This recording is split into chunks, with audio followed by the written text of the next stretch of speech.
राधे राधे महाराज जी। महाराज जी, इस कलयुग में विद्यार्थी जीवन में ब्रह्मचर्य का पालन नहीं हो पाता महाराज जी। क्रोध भी गिरा देता है, मलिन मन को साफ कैसे करें? कि आज हमारी जो नौ पीढ़ी है वो ना शास्त्र स्वाध्याय कर रही है और ना संतों के वचन सुन रही है, ना माता पिता की आज्ञा में रह रही। तो अनुशासनहीनता सदैव पतन का मार्ग पुष्ट करती है। अगर हम अनुशासित जीवन व्यतीत करें तो उन्नति का मार्ग हमें मिल सकता है। माता पिता का अनुशासन, शास्त्र का अनुशासन, संत गुरुदेव का अनुशासन, तो हम आगे बढ़ सकते हैं।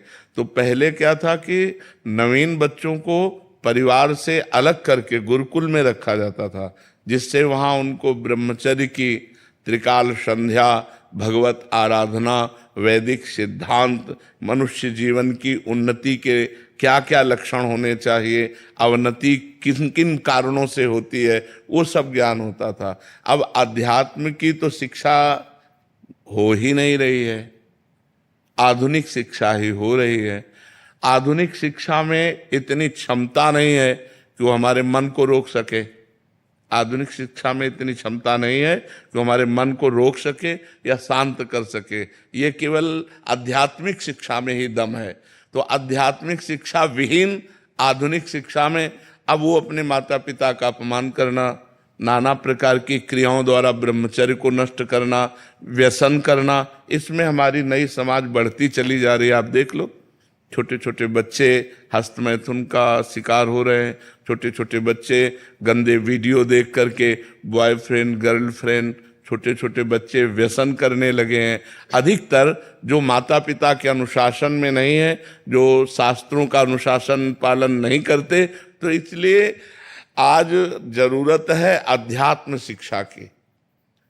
अगर हम अपने बच्चों को थोड़ा शास्त्र श्रवण कराएं, थोड़ा नाम जप कराएं, पवित्र भोजन पवाएं और उनको मित्रवत व्यवहार के द्वारा समझावें कि ऐसे ऐसे गंदे आचरण वाले मित्र मिले तो इनसे दूर रहे। ऐसा छूना, ऐसा करना, ऐसा देखना ये निषेध है, तुम्हारे जीवन को गिरा देगा। नहीं तो छोटे छोटे बच्चे पतित होते चले जा रहे हैं।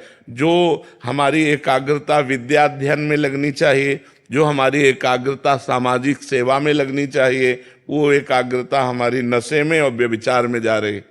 हम कह रहे हैं फ्रेंड बनाना कोई पाप नहीं है, लेकिन व्यभिचार करना पाप है। फ्रेंड बनाओ, खूब घूमो, खूब आनंद लो, कोई परेशानी, लेकिन गंदा आचरण मत करो। अगर गंदा आचरण करोगे तो वही तुम्हें डिप्रेशन में पहुंचाएगा, एक दूसरे का मतलब जीवन पतित हो जाएगा। आगे चल करके आपको एक ही रास्ता दिखाई देगा, या तो घोर व्यसन में पड़े रहना या सुसाइड कर लेना। आप देखना, क्यों? क्योंकि मनचली वृत्ति एक जगह टिकती नहीं है। चला भी है समाज में बॉयफ्रेंड ब्रेकअप, इसमें चरित्र आपका दूषित हो रहा है, आपके विचार दूषित हो रहे हैं, आपकी मानसिकता दूषित हो रही है।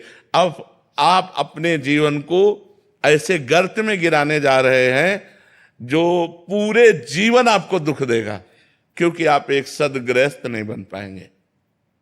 यदि आपने ऐसे गंदी आदतें की और आपका ब्याह हो गया तो आप अपनी पत्नी से संतुष्ट नहीं रहेंगे, आप एक पत्नी व्रत धारण नहीं कर पाएंगे, आप एक पति व्रत धारण नहीं कर पाएंगे। तो आपका न्यू जो जीवन का उत्थान करने की थी, आपने उसी को नष्ट कर